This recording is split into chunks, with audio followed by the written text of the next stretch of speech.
Sebuah istana mewah terapung di orbit bumi dihiasi panel solar dan kubah holografik dengan sinaran biru neon. Istana mewah tersebut di bawah naungan Sultan Mahmud.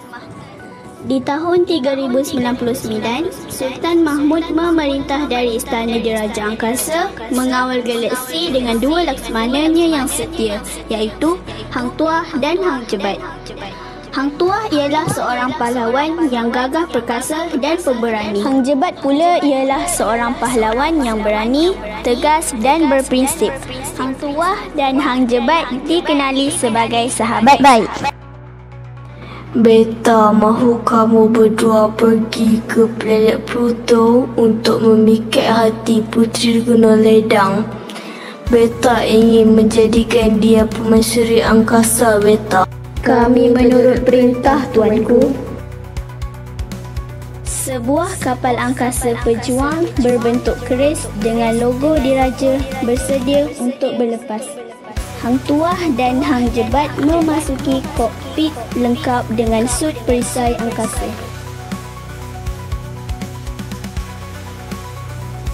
Permukaan Pluto dipenuhi kristal biru dan struktur berbentuk piramid ais.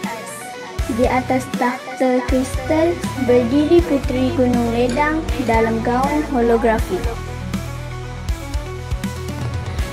Tuanku Puteri Gunung Ledang, kami utusan Sultan Mahmud dari Kerajaan Angkasa. Kami diutus meminang tuanku untuk Sultan Mahmud. Hati raja sehebat angkasa, tapi bukan semula itu milik beta. Apakah syarat tuanku? Bawa beta jantung seekor nyamuk dan bina jambatan emas dari Pluto ke kapal angkasa. Jika berjaya, beta setuju. Kami akan penuhi syarat tuanku, demi titah dan cinta raja kami. Hang Tuah dan Hang Jebat berlepas pulang ke istana angkasa. Sultan Mahmud bertitah kepada semua saintis dan jurutera angkasa untuk memenuhi syarat Puteri Gunung Ledang. Di makmal istana angkasa, saintis mengekstrak jantung nyamuk secara mikroskop. Jurutera membina Hypergold Bridge struktur elektromagnetik dari emas bercampur plasma dari Pluto ke orbit angkasa. Akhirnya, syarat yang diminta Puteri Gunung Ledang berjaya dipenuhi. Hang Jebat dan Hang Tuah kembali ke Pluto membawa jantung nyamuk dan melancarkan jabatan emas dari orbit ke permukaan Pluto. Beta tidak sangka kalian berjaya, maka beta setuju menerima lamaran Sultan Mahmud. Patik sungguh terharu Sultan Mahmud telah berjaya memenuhi syarat Patik. Oleh itu, Patik akan memenuhi janji Patik.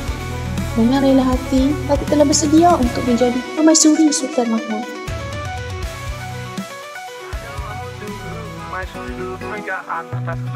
Yang sangat cantik.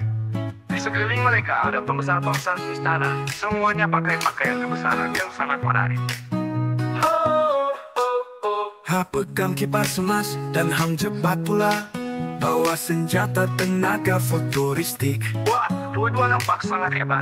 Balairung agung itu disinari cahaya emas, ramai tetamu hadir dengan penuh hormat dan diam, suasananya megah sangat. Macam dalam cerita dongeng bercampur teknologi. Ruang besar itu berbentuk kubah tinggi dan kat atas silingnya ada lukisan bintang dan planet dari seluruh galaksi. Semua itu tunjukkan betapa hebatnya Raja Mahmud, sebab baginda dah kuasai 9 sistem bintang. Oh, oh, oh, oh, oh, oh, oh, oh, oh, oh, oh, oh, oh, oh, oh, oh.